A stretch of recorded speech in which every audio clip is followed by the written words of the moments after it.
Mga kwento ni Felmo.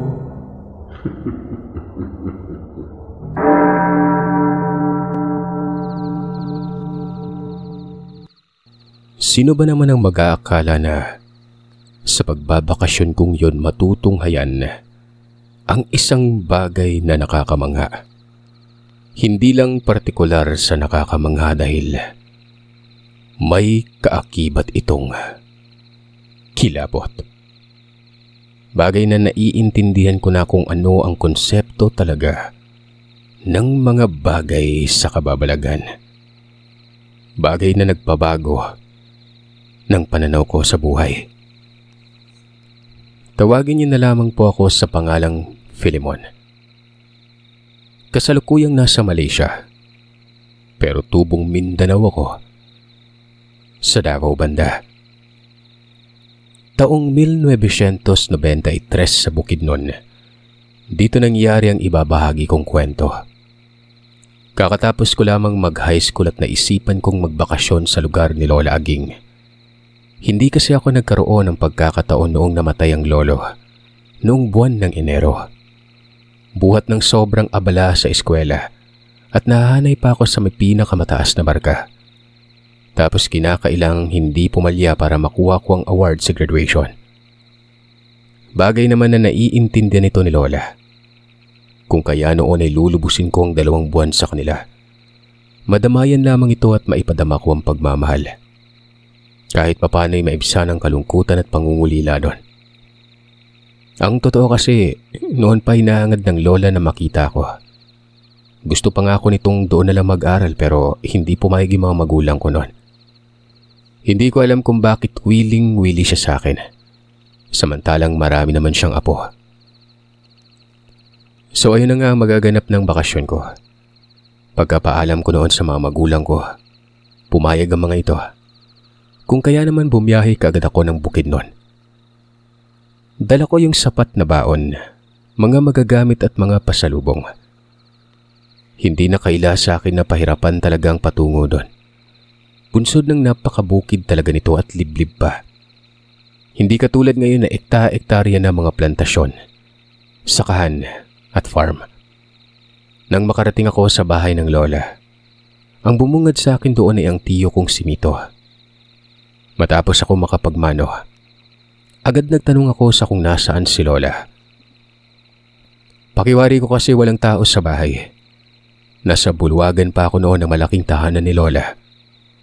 Sinaunang modelo ng mga bahay sa probinsya pero pulido ang pagkakagawa.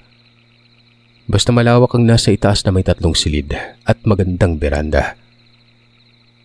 Sabi naman ng tiyo, umakyat na lamang daw ako noon kasi nga pupuntahan niya si Lola Aging. May pinagkakaabalahan kasi ito at kung hindi siya nagkakamali, nag-aakot yun ng kahoy para gawing uling. Pero nagkusa ako, kakuwag na. Ako na lamang ang pupunta kay Lola. Susorpresahin ko kasi ito. Ang gusto ko lang malaman ay kung saan banda. Tinuro ng tiyo ang lugar na sa tingin ko ay pagkalayo noon. Sabi pa ng tiyo ay sinisita niya naman daw ang matanda pero hindi nakikinig sa kanya. Ni ayaw ngang magpaalaga nito sa kabila ng katandaan at dapat ay pahinga na lamang ang inaatupag. Umakyat ako sa beranda sa bahay, tapos nilapag ko doon ang mga dala ko noon. Tinungo ko ang lugar at ang nagiging batayan ko lang dito ay ang usok. Nag-uuling yun at madali lang matukoy kung saan ito banda kahit malayo. Upang lubos niyong maunawaan ang postura ng lugar, ganito po yun. Liblib yun, hindi makapasok ang mga sasakyan na may 4 na gulong. Hanggang haba lamang sa lugar na yon. Padahilig ang lupa tapos may magkakasunod na bahay. Ito na yung nayon. Sa itaas pa banda ay may espasyo doon na kung saan naman isa sa mga bahay dito ay tahanan ng lola. Hindi magkakalapit ang mga bahay. Basta malawak lamang yun na espasyo na may mga puno ng mangga. Kumbaga malapit sa ibabaw ng burol. Ang likod ng bahay ng lola, paakyat nyo ng konti bago pa ang kabilang parte at pababa na ito. May malalaking lawaan na makikita sa lugar at iba pang kahoy ng gubat. Ang pinakamalapit na kapitbahay ni Lola ay ang mismong tahanan ng tiyo. Hindi magkakalapit ang mga bahay. Malawak lamang yun na espasyo na may mga puno ng mangga. Kumbaga malapit sa ibabaw ng burol. Ang likod ng bahay ng lola, paakyat pa yun ng konti bago pa ang kabilang parte at pababa na dito. May malalaking lawaan na makikita sa lugar at iba pang kahoy ng gubat. Ang pinakamalapit na kapitbahay ni lola ay ang tahanan ng tiyo. Ito namang tinuro niyang lugar kung saan naroroon si lola ay nasa pinakababa ito sa kabilang parte. May sangin na kung saan may maliit na sapa at mayaman sa dalagat dito. Habang binabaybay ko ang daan pababa, nakikita ko ng lola. Pero nagtataka ako gawa ng parang may buhat-buhat itong malaking bagay. Nung tuluyan na akong makalapit sa bukana ng ulingan, ganoon na lamang ang panlalaki ng mga mata ko. Malaking bahagi ng kahoy ang buhat ng lola na wari ba'y troso yon. Hindi ako makapaniwala na kaya niyang buhatin ito sa balikat niya. Nakayuko lamang siya. Dahan-dahan, inaakyat ng malaking kahoy na yon na sa tingin ko ay sobrang bigat nito. Mga isang di pa mahigit ang haba at may lapad ito na singtaba ng niyog. Biruin niyo ganun kalaki. Partida mag-80 na si lola. Dali-dali akong bumaba at tinulungan ito pero sinita ko at sinabing umalis dahil baka mabagsakan pa. Pagguwawika ko ng ako ang apo niyang si Filimon. Tumingala ito at mabilis ang lakad. Sabay lapag sa ulingan ng hinayupak na kahoy na yon. Alog talaga yung lupa, Sir Seth. Walang ano-anong niyakap ako ni lola. Siyempre bilang nagulat hindi ka ako noon nakareak. Natulala ako saglit. Doon pa ako nagkaulirat ng pilit niyang abutin ang pisngi ko para halikan. Dito ko na niyakap si lola. Tuwang-tuwa ito habang ako naman noon ay namamangha. Hindi ko man lang narinig na humahangos. Hindi din gaanong pawisan. Tapos yung mukha niya masigla tingnan. Ang sabi pa nito ay noong isang araw niya pa daw ako inaantay. Nangako umano ako noon na sa 3 araw matapos ng graduation dadating ako. Tinandaan niya yun. Napaiyak ako nang wala sa oras. Ginuyod-guyod pa ako nito paakyat at pabalik na sa bahay. Lakas niya. Sabi ko ako na lang at magpahinga siya pero nakangiti lang yun Nung makarating pa kami sa bahay sobrang liksi nun. Nagkatay ng manok, nagluto at kung ano-ano pang pinagkakaabalahan. Tinutulungan ko naman pero sinasabi lang ito na magpahinga na lamang daw ako sa silid. Wala na siyang alagain sa bahay at namimiss niya na umano ang pag-aalaga ng bata. Hindi na ako bata nun. Pagkakulit nitong si Lola Aging. Kinagabihan na hindi ko pa nakita itong nagpapahinga. Kumakain pa yun ng pasalubong kong iba't iba. Pero inuna niya yung chicharon. Lakas ngumuya, lakas kumain. Napapaisip tuloy ako. Tao pa ba to? Maya-maya ay dumating ang tiyo. May dalang kulambo at kumot. Tapos nilinis ang silid na isa. Pero pinagalitan yun ng lola at sinabing siya na daw bahala. Tsaka may kulambo naman siya at kumot. Bakit pa nagdala? Pabulong akong nagtanong kay tiyo sa kung kailan lang ba naging ganito ang lola. Nako, noon pa yan. Ganyan na talaga siya. Yung lolo mo nga halos hindi na makagalaw kasi nga inaagaw niyang trabaho nito. Yun, panahiga na lamang yung lolo mo. Dahil nga sa matandaan at kulang sa ehersisyo hindi na nakakalakad. Yan din kasing si nanay, ayaw pagtrabawin si tatay nako. Siya, sige, ikaw na bahala ha. Huwag kang mag-alala dyan sa nanay. Kung malakas ka, mas malakas pa yan sa'yo. Napapailing ako. Ngayon ko lang kasi nalaman na ganun pala ang lola. Napapaisip din ako na nagmana o nasunod ng mga anak ang ugali nito. Si tatay, ayaw noon na mapagod si nanay. Pagkatamad na tuloy ng nanay ko, ginagawang batugan. Sa kabila ng lahat hindi ko na lamang pinagtuunan ng pansin.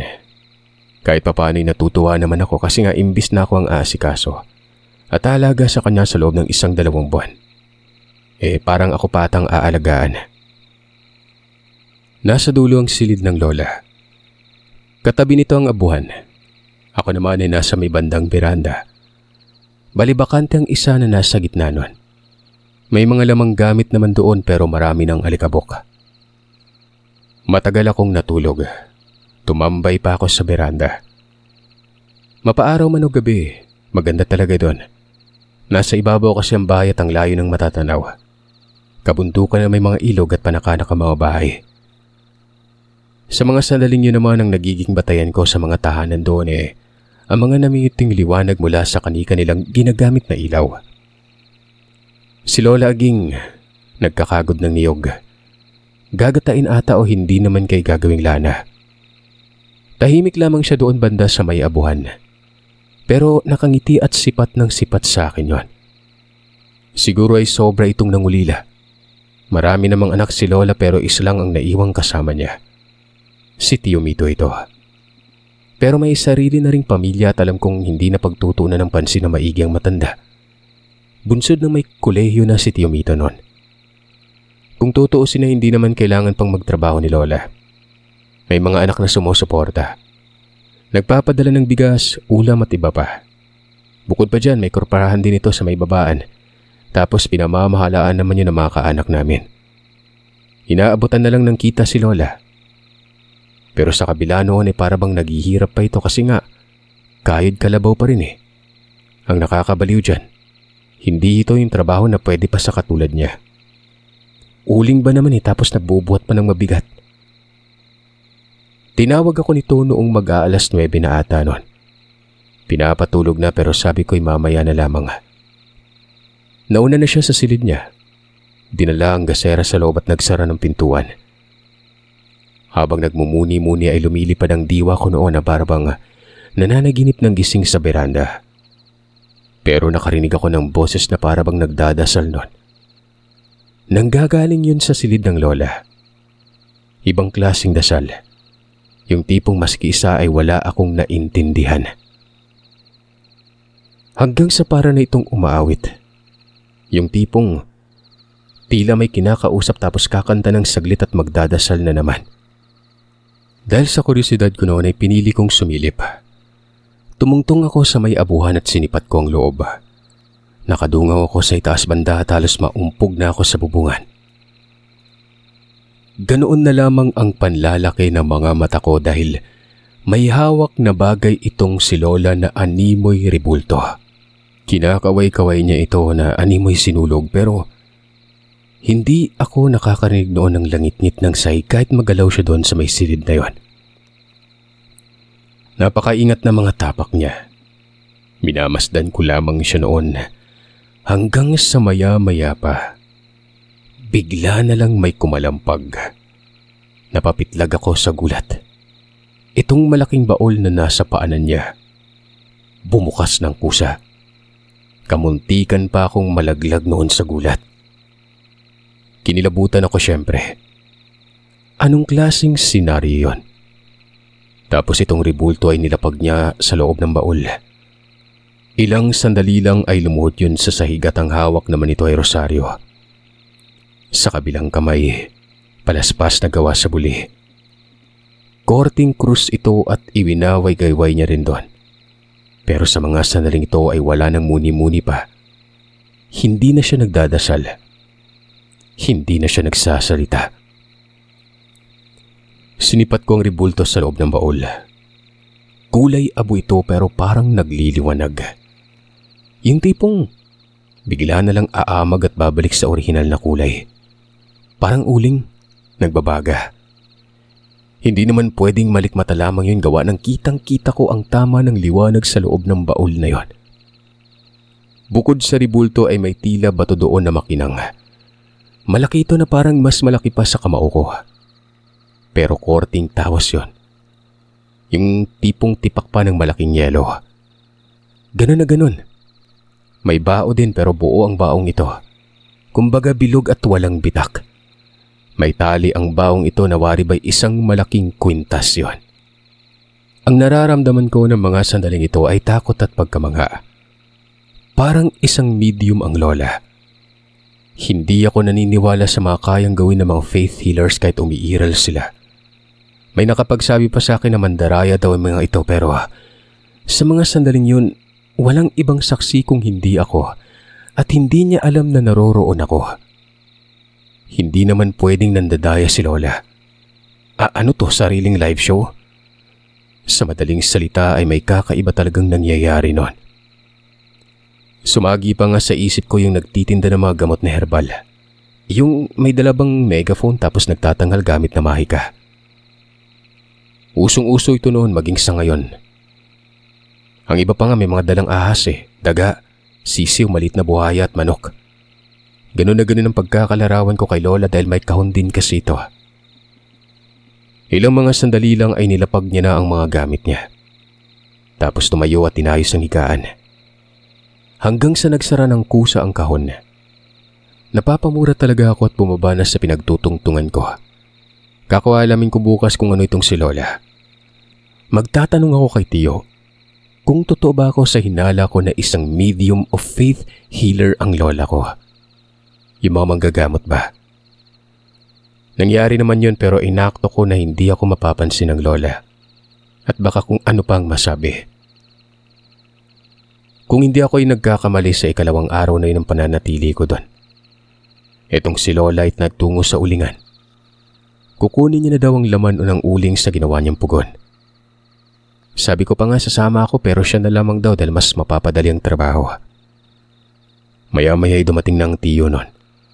Nagpapakain ng mga manok na alaga niya sa paligid ng bahay ni Lola. Tiyo Mito, may itatanong lang po sana ako.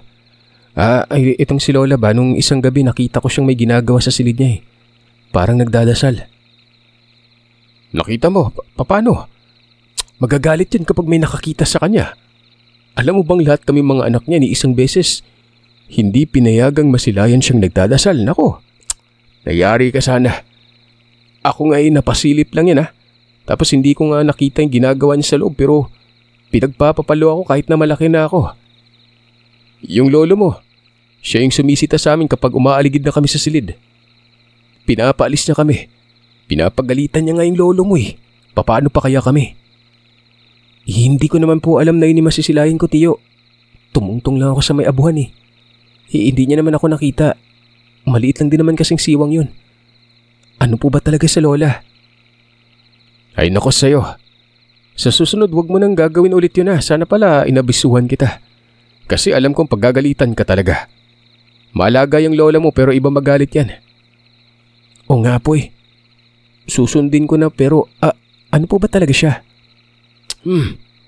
Mahirap ipaliwanag pero sige. Para kahit papaano maliwanagan ka. Ang totoo, alam na ng lolo mo ang kamatayan niya. Kinausap niya kaming lahat na ilang buwan na lamang daw natitira sa buhay niya. Alam mo ba kung sino yung nagsabi sa kanya? Ang lola aging mo. Maraming ipiniliwanag ang lolo mo patungkol sa kanya. Doon namin nalaman ang lahat. Isang babaylan ito. Katangi-tanging babaylan na nag-iisa na lang na umiiral dito sa bundok. Wika noon ng tiyo at nakatulala lang talaga ako na parabang ibang mundo na ito. Nagpatuloy naman sa pagsasalaysay ang tiyo. Ayon daw sa Lolo Benjamin, kinakatakutan ng mga mangkukulama, mambabarang at mga albularyo ang Lola Abing. Walang ni isa ang sumubok na kalabanin nito dahil alam umano nila ang magiging kahihinatnan. Napatunayan niyo ng tiyo nang minsang may dumalaw dito na manggagamot. Yung nagsuri-suri ba?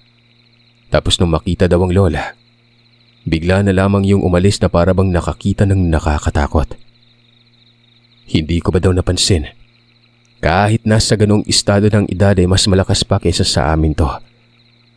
Puwera biro umano pero totoo ang mga sinabi ng tiyo. At kung anuman umano ang narinig ko mula sa kanya, wag na wag kong sasabihin sa Lola. Kumalma lang daw noon at magkunwaring walang alam. Inulit niya ang katagang iba magalit si Lola Abing. Noong mga bata pa sila kapag nilalagnat o may sakit si Lola lang daw ang maasikaso. Pero may pagkakataong dumudulog sa doktor. Wala lang sila noon. Inakala lamang nila na mahusay sa pamamarang bukid si Lola kagaya ng ilang mga residente doon. Kasi nga maalam naman talaga yung mga taga-bukid sa organiko kahit hindi albularyo. Pero noong isiwalat ng Lolo Benjamin ang sekreto ng matanda, Doon ay sobra silang nagulat. Isa pa, hindi pa daw nila nasisilayan ang kung anong laman ng baul. Si Lola lamang umano ang nakakaalam nito at si Lolo. Napanganga talaga ako noon. Ganoon kaselan ang baul na yon. Ni ultimong mga anak ay hindi pinakita sa kung anong laman. Pero ako nakita ko na. Ako pa lang ang nakakita.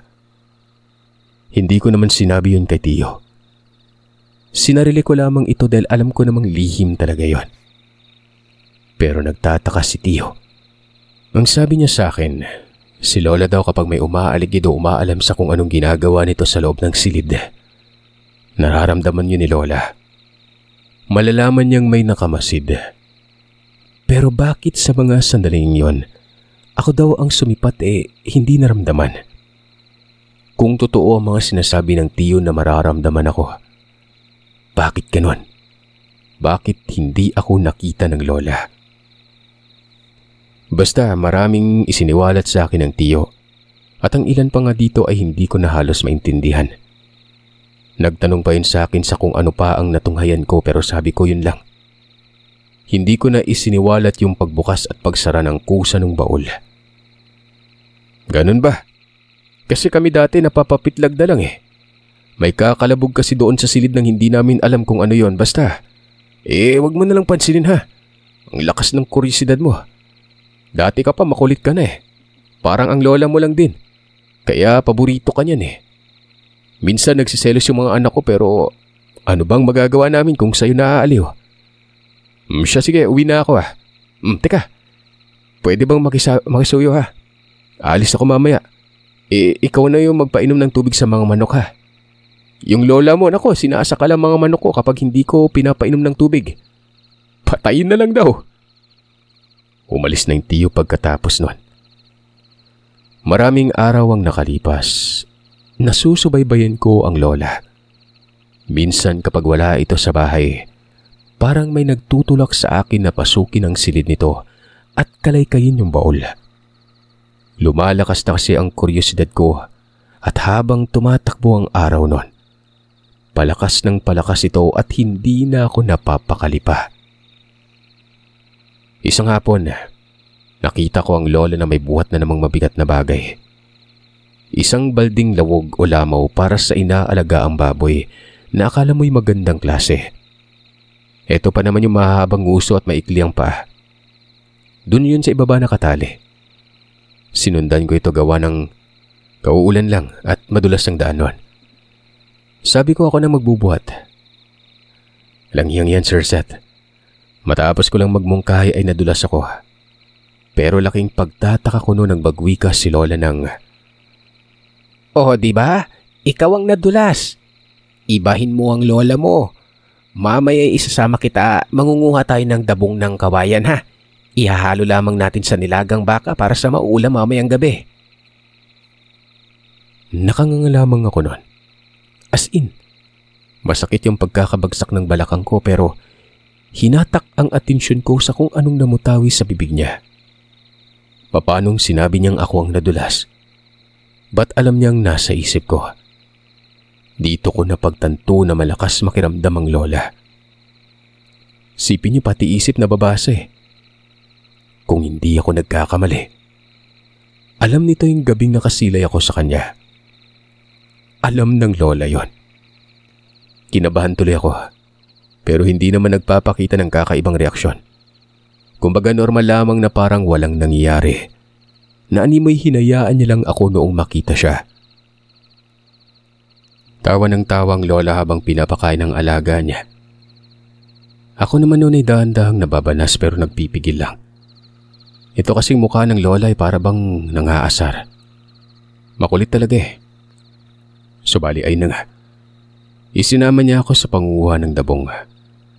Sa mga Bisaya alam niyo ng labong. Kakausbong na kawain ito at maganda ipanghalo sa mga nilaga. Maging sa tinolang ang manok at isda ay pwede din. Ultimong lumpiang Shanghai, may halo din. Malapit lang naman pero nakakatakot ang lugar kasi nga napakaliblib na halos hindi na madaanan ng tao. Nauuna sa akin si Lola. Pasado 2:00 noon. Mainit ang panahon. Dahil summer pero hindi dama doon ang init kasi nga sobrang lilim talaga. Huminto ang Lola Aging tapos pinapalapit ako nito. May sinabi ito sa akin na nagpatayo talaga ng balahibo ko sa katawan. Ang seryoso pa ng pagkabigkas niya. May nakamasid sa atin. Hindi kaaya-aya ang itsura niya. Hindi mo siya nakikita pero ipapakita ko siya sa'yo. Mag-iingat ka lang at huwag kang tititig sa kanyang mga mata. Magagalit yon. Doon ka banda pumuslit. Huwag kang lalapit sa akin kasi nga galit yan sa akin eh. Nakikita mo ba yung dalawang lawaan na yan? Pumagitna ka lang at huwag kang tatakbo. Maski paggalaw ay mong gagawin ha. Apo, ipapakilala ko sa'yo kung anong ibig sabihin ng kalikasan para sa isang katulad ko. Sandali po, kinakabahan po ako. Ano po ba yun la? Tinatakot niyo naman po ako eh. Sa kabila ng mga sinabi kong yun ay ngumisi lamang ang Lola Aging. Tapos ay hinapuhap niyang ulo ko sabay ihip ng hangin sa mukha ko noon. Uy, ba't ka naman nagbubuga? Bigla-bigla na lamang kasi yun na parang napuwing ako. Kala mo naman na mabango yung hininga. Pero hindi na ako nagsalita pa. Alinsunod sa mga sinabi niya ay nagtungo ako doon sa malalaking puno ng lawaan. Ilang distansya lamang ang kawayanan pero bakit doon ako sa may malayo pa ng konti? Naniniwala ako sa namutawi sa bibig ng Lola. Lalo na sa mga natuklasan ko sa kanya. Gaya ng sinabi ko ay nagbago dito ang pananaw ko. Pumasok si Lola sa kawayanan. Ako noon ay nasa gitna ng dalawang puno. Ang likod nito ay sapa na. Ito na kasi ang pinakababa ng bundok na yon. Kalmado lamang ang Lola. Kinakalkal nito ang dabong sa ilalim ng kawayanan. Habang ako noon ay nanginginig ng katawan. Bigla na lang lumamig ang paligid. Sinusubukan kong igala ang paningin ko. May makikita daw kasi ako pero wala naman eh. Naisip kong ano na baka kalokohan lamang ito. May sa pagkapilyo din kasi si Lola. Malakas mang bira, talagang maiinis ka na lang kapag hindi mo nagustuhan. Basta napakakulit ng matandang yon. Hanggang sa lumabas na siya doon sa kawayanan. Nakangisi pa na akala niya'y natutuwa ako noon. Tahimik akong lumapit sa kanya pero sa maniwala man kayo at sa hindi. May nakadapa sa kiliran ko. Hindi ko mawari kung hayop ba o tao. Mabilis din kasi akong tumakbo noon. Basta may sa pagkakulay pula at parang may sungay pa. Walang lingon-lingon yon. Diretso talaga sa bahay at inantay ko ang Lola habang humahangos. Pagkarating ng matanda, sinabi nitong, Ano?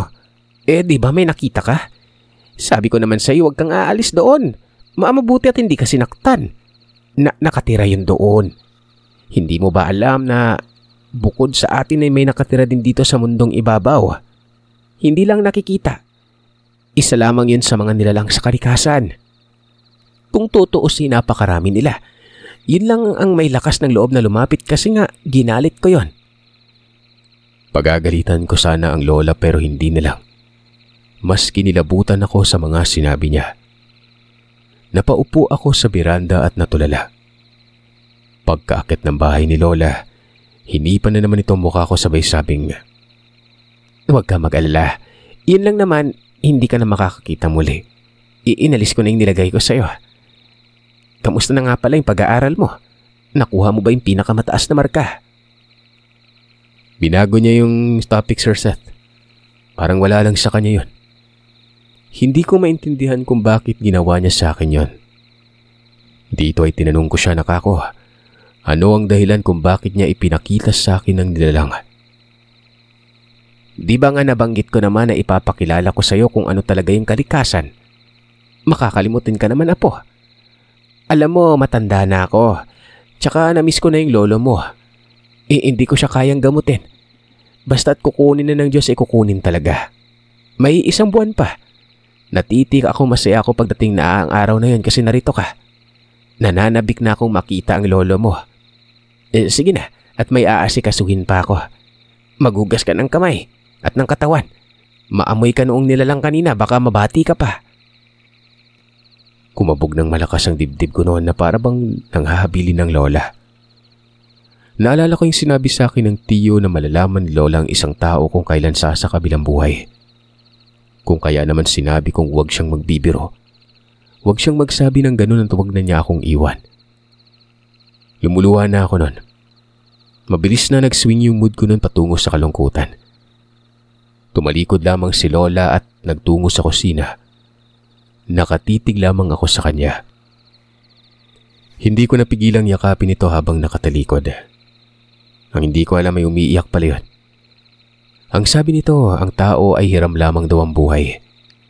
Hindi naman Diyos, hindi immortal at lalong hindi pwedeng tanggihan ng kamatayan. Habang nagsasalita ang lola ay hinihigpitan ko ang pagkayakap sa kanya. Paulit-ulit kong sinasabi na huwag siyang ganon. Maliksi pa siya at mas malakas pa nga sa akin. Pinakita ko kaagad sa iyo ang gawain ko isang beses sa isang linggo, iho. Naalala mo naman siguro yun, di ba? Pagsalta mo sa bahay, hinayaan kitang obserbahan ako. Ang totoo hindi naman talaga may kalakasan ng pagdadasal ko. Pero sinadya ko yon para matawag ang atensyon mo. Alam mo ba kung bakit? Wala akong napipiling iba, apo. Ikaw ang laman ng puso ko. Ikaw ang pinili ng diwa ko. Ikaw ang tagahalili ko kahit lalaki ka pa. Huwag mahigpit yung yakap ay mapapaaga pa yung paglisan ko niyan. May mga dapat pa akong gawin. Ikaw talaga, maghugas ka na ng katawan. Ako na yung bahala dito sa mauulam mamaya. Sabi ko na nga be, may dahilan yun kung bakit nasilayan ko siya. Mula pa lang sa isiniwalat sa akin ng tiyo ay alam ko ng imposibleng hindi ako nararamdaman nun. Kinabukasan ay maaga akong gumising. Ako ang nagsaing, ako ang naghugas ng pinggan. Ako ang nagwalis sa labas at ako ang nagpakain ng mga manok. Minsan kasi si lola yung tagapakain nun. Mabilisan yun. Ayaw ko mapagod ang lola kung kaya't inagaw ko na yung mga gawain niya. Pero nagtaka ako.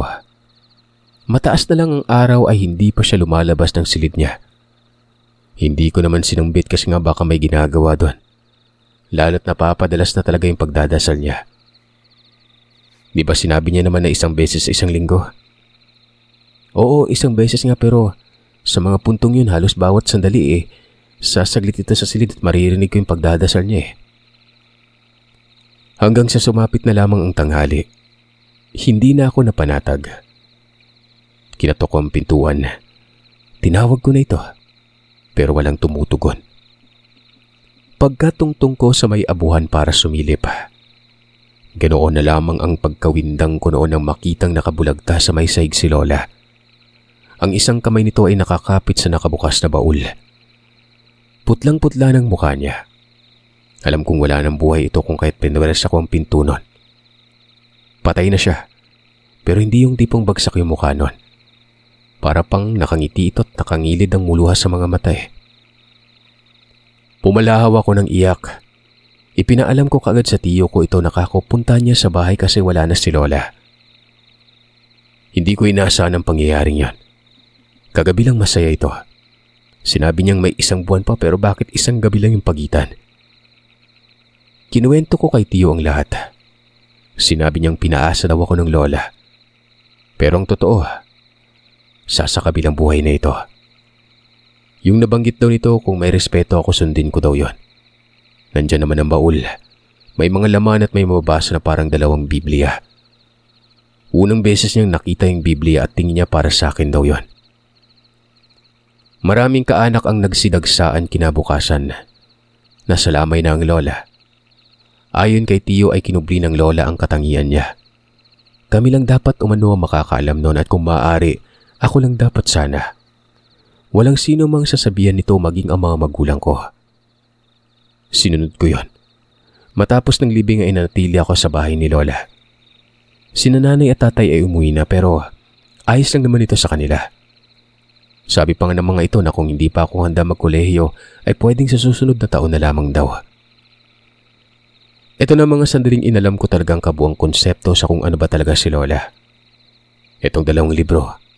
Isa dito ay Biblia, habang ang isa naman ay walang nakalakip na pangalan pero ang nilalaman ay mga orasyon. Ang ilan sa mga ito may kaukulang kahulugan. Kumbaga may kaakibat na paliwanag. Ang sabi ng tiyo ay pag-aralan ko daw ng maigi yon. Hindi naman daw siya makakatulong kasi wala siyang alam dito. Kako ako ang bahala. Sa mga unang araw ay nagdadasal ako gabi-gabi. Kinakabisado ko lahat ng mga nakalagay sa libro. Binabasa ko din ang Biblia noon. Iisa lang yun pero naroroon ang BC at AD. Before Christ at yung after death. Magkakarugtong lang. Iba naman yung isa pang libro gaya ng sinabi ko. Naglalaman yun ng mga Latino pang orasyon. Hindi ko alam kung magiging katulad ba ako ng lola. Sinunod ko ang kagustuhan niya. Wala akong mapagtanungan. Sariling sikap. Hanggang sa isang gabi nung magsisimula na ako sa pagdadasal, kusang bumukas ang baul. Nagbukas yun at hindi lang ang bahol. Kasama yung Biblia. Nagbukas din ito sa kung anong pahina. Para bang yun ang ipapabasa sa akin tapos yung parang malaking tipak ng yelo. Umaamag na. Sobra akong namangha. Pakiwari ko'y nagiging ako na si Lola. Maging yung rebulto ay umaamag din yon. Binasa ko ang aklat na Biblia. Hindi ko na lamang sasabihin dito sa kung saan pahina. Basta matapos doon ay nagbukas din ng isang libro. Nakakakilabot pero namangha ako na para bang ginagabayan ako sa kung alin sa mga pahina ang sasambitin ko noon. Alam niyo bang matapos kong masambit ang orasyon, batay sa kung anong pahina yon, pagkabalik ko sa mga gamit doon sa baul, kusa itong nagsara. Ang nakakagulat dyan ay hindi ko na mabuksan-buksan ito. Para bang yun lang ang dapat kong gawin. Kinabukasan ay sinubukan kong buksan pero ayaw talaga. Walang kandado yan ha. Pagkalipas ng isang linggo ay nakita kong nakabukas ito. Ito na yung pahiwatig na magdadasal na ako at natapat talaga ito sa araw ng linggo. Mula nang paulit-ulit kong ginagawa yun ay may kakaiba na akong napapansin sa katawan. Kaya ko magbuhat na mabibigat. Kaya ko ding maglakbay ng malayo nang naglalakad-latang at hindi napapagod. Hindi pinagpapawisan at hindi din balisa. Dito ko naintindihan ng lahat. Doon pala galing ang lakas ni Lola. Hindi lamang yun ang natuklasan ko dahil sa maniwala man kayo o sa hindi. Nakikita ko ang hindi nakikita ng ibang tao. Bagay na tama palang naririnig ko mga kwento. May iba-ibang konsepto nga lang. Ang iba ay tahas, habang ang iba naman ay natural lang. Pero ang akin, pinasa mula sa lola ko. Hindi ko talaga sinasabi sa tiyo at maging sa mga kaanak namin sa bukid na ng pagbabago ko. Sinasarili ko lamang ito. Sino bang may gusto makita ng mga nilalang, di ba? Madalas sa puno sumisilip. Kung hindi kayo dadaan sa harapan ko at maglalaho na lang bigla. Hindi ko naman alam kung anong mga klase. Hindi ko nga alam kung alin sa mga yun ang kapre kasi halos puro may itim. Habang patuloy ko ang ginagawa mga bagay na yun ay may natutuklasan akong panibago. Basta anumang bagay na mahahawakan ko, may pumapasok sa isip ko na pangitain nun. Hanggang sa noong nakapagpasya na akong umuwi kasi nga gusto kong mag-aral na ng kolehiyo. Dinala ko ang baul. Malaki ito pero binuhat ko lang yon pababa ng bundok. Nagtaka pa yung mga magulang ko kung bakit dinala ko daw yon. Lalo na si tatay. Alam niya kasing pagmamay-ari ito ni Lola. Pero hindi niya alam kung anong laman. Gusto pa nga niya makita ang loob pero sinabi kong mga damit ko lang. Kahit ang totoo, kagamitan ito ni Lola. Sa Davao ako nag-aral. Secondary education ang gusto kong pagtuunan noon. Hindi ko inaasahan na marami akong makakasalamuhan na parang katulad ko lang din. Ang ilan sa kanila ay mga bihasa pang manggagamot. Nung una'y nararamdaman ko lamang sila. Lalo na yung kilala sa amin isang manghihilot pero kinagabihan, dinalaw ako nito. Ang sabi ay napakalakas ko daw. Pamilyar sa kanya ang taglay ko na parang galing sa isang batikang babaylan. Tinatawanan ko lang naman yun pero napailing ako nang sinabi nitong nakakatakot daw ako. Nadadaig umano ang kanyang karga. Samantalang ang taglay niya umano ay isang taas nun. Hindi naman matatawag na albularyo ang lola talaga o may kaalaman pero hindi yung tipong lantaran. Hindi nang gagamot. Parang isang normal lang kung iisipin. Yung mga manggagamot ay abala yon sa kanilang mga taas sa pagtulong sa kapwa. Ang lola ko ay abala sa buhay. Kahit nga pwedeng hindi na ito magtrabaho pero kahit kalabaw pa rin. May naging kaibigan ako sa eskwelahan. Babae. Apo naman ito ng bihasang taga-Samal. Lumapit sa akin yun tapos sinabing saan daw galing ang taas ko. Pangalanan natin siyang Avila. Sabi ko naman wala akong taas pero ayon dito. Dama niya daw yun. Huwag daw ako magkaila dahil hindi daw nakatago ang karga ko. Dapat tinatago ko daw ito kasi nga makakabati ito ng mga may karunungan. Pero sa tingin niya kung mabait man hindi din ako susubukin dahil parang walang sukatan daw ang karga ko nun. Kamag-aral ko siya at magkakaparehas kami ng kurso. Yun lang, dahil lang sa taglay ko ay naging magkaibigan kami. Dinadala niya ako sa kung saan-saan. Malinaw daw kasi sa pagkakaintindi ni Avila na baguhan pa lamang ko pero hindi niya lubos mapagtanto kung bakit ang lakas ko umano. Hanggang sa nakilala ko yung lolo nito na siyang nagturo sa kanya ng karunungan.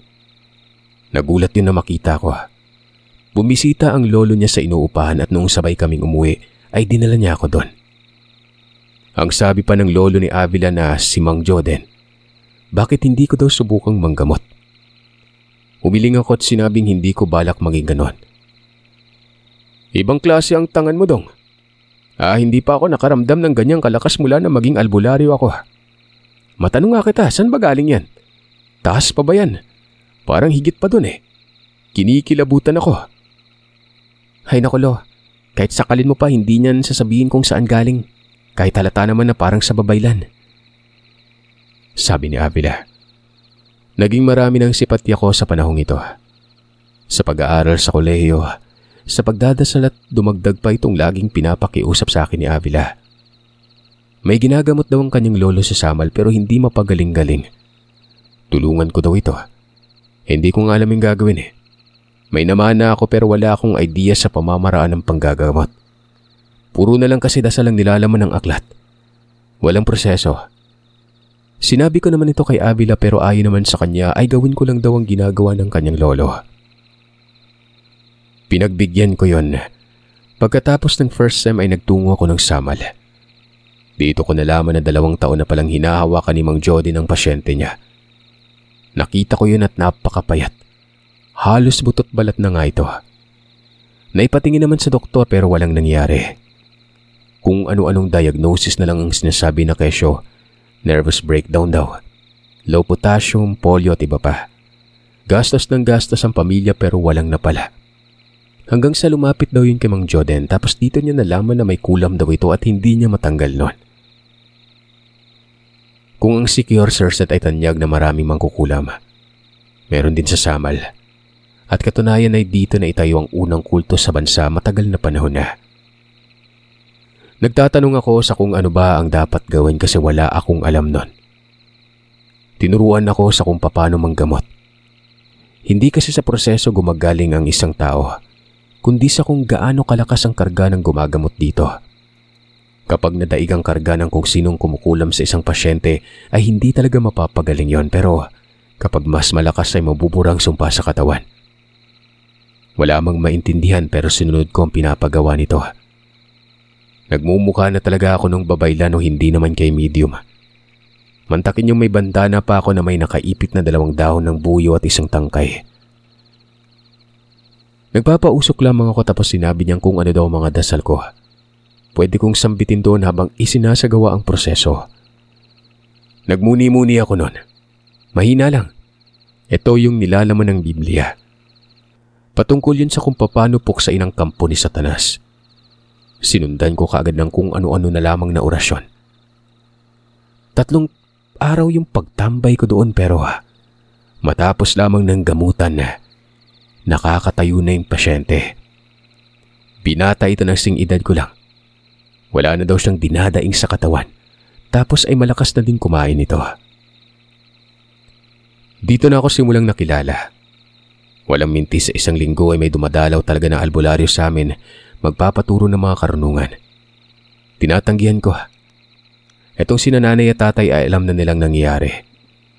Pero lingid sa kanilang kaalaman kung ano ang nilalaman ng baul. Alam ni tatay na kay Lola galing ito kaya walang problema sa kanya. Siya pa nga'y nagsabi noon sa mga kapitbahay na marunong ako manggamot. Kung saan-saan na lamang siya nagtutungo at ibinubunyag ang mga patungkol sa akin. Dinagsana ako noon. Hindi ko na alam kung alin ang pagtutuunan ko ng pansin. Sa pag-aaral ba o manggagamot na lang?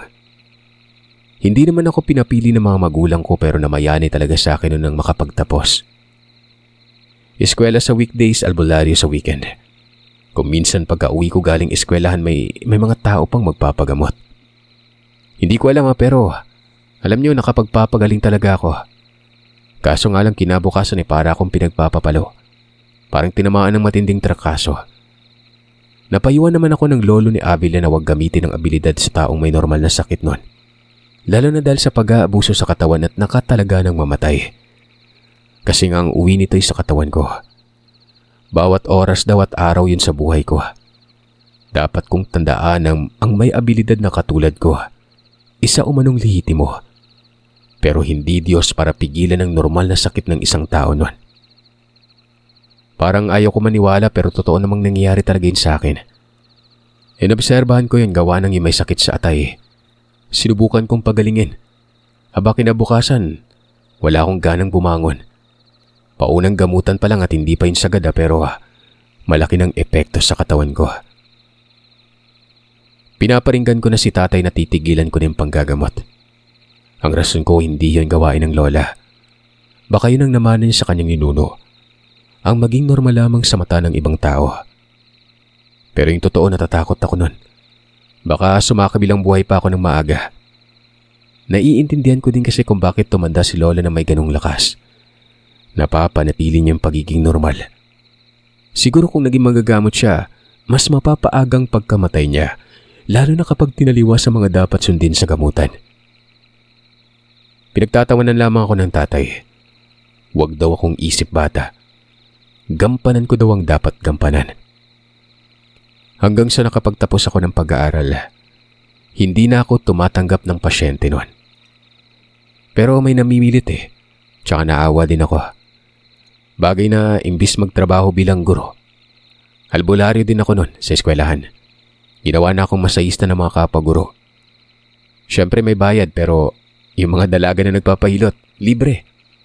Libre nga ako sa paghikap sa katawan Siyempre, libre ko na din yung hilot. Biro lang po Sir Sat.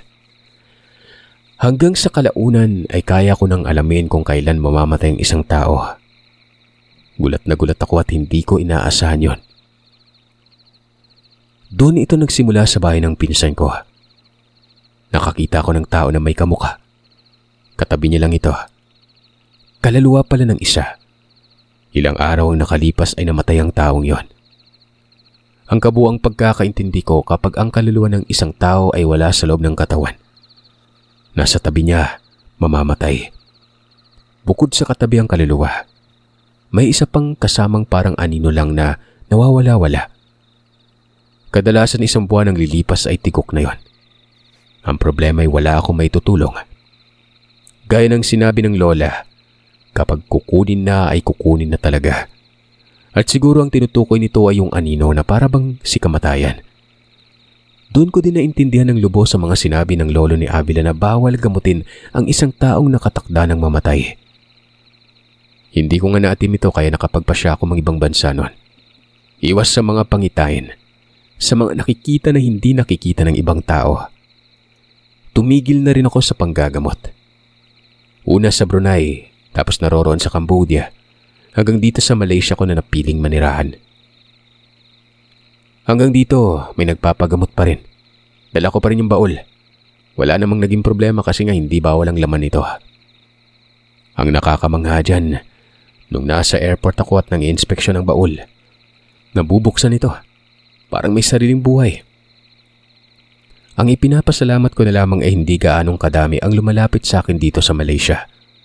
Ilang mga nakakakilala sa akin ang nagpapagamot. Kadalasan sa kanila, taga Pilipinas. Hanggang sa yun, Sir Seth, nakapag-asawa ako at nagkaroon ng anak.